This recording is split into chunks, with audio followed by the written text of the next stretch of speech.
ताज्या बातम्यांसाठी पाहत रहा तीचा सागर न्यूज। राज्यात मोठी बातमी, मोदी सरकारमध्ये मोठा फेरबदल, 2 नव्या मंत्र्यांची एंट्री जवळपास पक्की। कोणाला मिळणार संधी, नेमकं प्रकरण काय आहे पाहूयात। नमस्कार, तीचा जागर न्यूजच्या स्पेशल रिपोर्टमध्ये तुमचं स्वागत। मोदी सरकारमध्ये मोठा फेरबदल होण्याची शक्यता आहे। 2 नव्या मंत्र्यांची एंट्री जवळपास पक्की मानली जाते। उत्तर प्रदेश, उत्तराखंड आणि पंजाब मध्ये 2027 मध्ये विधानसभा निवडणुका होणार, त्यामुळे या राज्यांना केंद्राच्या मंत्रिमंडळात अधिक प्रतिनिधित्व देण्याचा विचार होऊ शकतो अशी शक्यता आहे।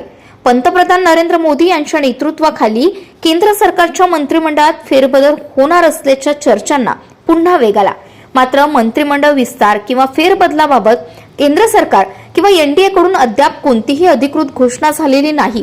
सध्या चर्चेत असलेल्या शक्यतांनुसार 2 नव्या चेहऱ्यांना मंत्रिमंडळात संधी मिळू शकते। भाजपचे नवे राष्ट्रीय अध्यक्ष नितीन नवीन यांच्या टीमची घोषणा झाल्यानंतर या चर्चांना आणखीन जोर आला। संभाव्य मंत्रिमंडळ फेरबदलात 2 नेत्यांना केंद्रात मंत्रिपद मिळण्याची शक्यता आहे। मात्र हे सध्या राजकीय सूत्रांवर आधारित अंदाज आहेत। कोणत्या नेत्यांना संधी मिळणार, कोणत्या खात्याची जबाबदारी बदलणार किंवा फेरबदलाची तारीख काय असेल याबाबत अधिकृत माहिती समोर आलेली नाही। त्यामुळे चर्चेतील नावांकडे सध्या संभाव्य उमेदवार म्हणून पाहणेच योग्य ठरेल। संभाव्य फेरबदलाच्या पार्श्वभूमीवर केंद्रातील काही महत्त्वाच्या पदांमध्ये आधीच बदल झाले आहेत।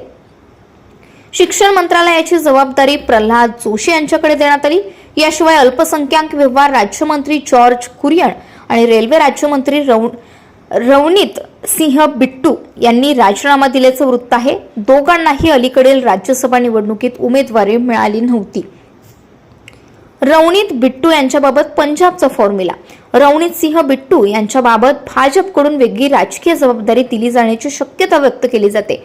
पंजाब विधानसभा निवडणुका 2027 मध्ये होणार असल्यानं त्यांना राज्यातील संघटनात्मक किंवा निवडणूक कामात महत्त्वाची भूमिका दिली जाऊ शकते अशी चर्चा आहे। मात्र याबाबत भाजपने अद्याप कोणतीही औपचारिक घोषणा केलेली नाही।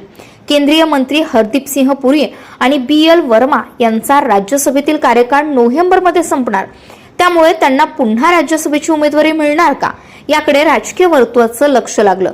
या निर्णयाचा आगामी मंत्रिमंडळाच्या रचनेवर परिणाम होण्याची शक्यता चर्चेत आहे।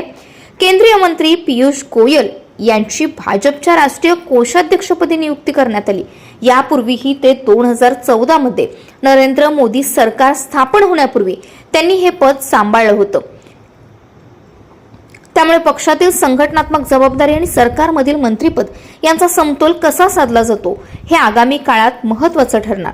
उत्तर प्रदेश, उत्तराखंड आणि पंजाब मध्ये 2027 मध्ये विधानसभा निवडणूक होणार। राज्यांना केंद्राच्या मंत्रिमंडळात अधिक प्रतिनिधित्व देण्याचा विचार होऊ शकतो अशी शक्यता जून मध्ये सूत्रांच्या हवाल्याने व्यक्त करण्यात आली। विशेषतः निवडणूक पूर्व राजकीय समीकरणे आणि प्रादेशिक प्रतिनिधित्व यांचा संभाव्य फेरबदलात विचार होण्याची शक्यता आहे। अधिकृत घोषणेपर्यंतचा अंदाज असा आहे की मंत्रिमंडळ फेरबदल कधी होणार। 26 ऑगस्ट 2026 पर्यंत कोणतीही अधिकृत तारीख जाहीर झालेली नाही। 2 मंत्र्यांची एंट्री निश्चित असल्याच्या चर्चेकडे सावधपणे पाहणे आवश्यक आहे। उपलब्ध माहितीनुसार काही राजकीय बदल मंत्र्यांच्या कार्यकाळाशी संबंधित घडामोडी निश्चित आहेत। मात्र नव्या मंत्र्यांची नावे, खाती आणि फेरबदलाचा अंतिम आराखडा पंतप्रधान मोदी आणि नेतृत्वाकडून अधिकृत घोषणा झाल्यानंतरच स्पष्ट होईल। आता नेमकं काय समोर येतंय हे जाणून घेण्यासाठी पाहत रहा तीचा जागर न्यूज आणि अशाच नवनवीन घडामोडी जाणून घेण्यासाठी पाहत रहा तीचा जागर न्यूज।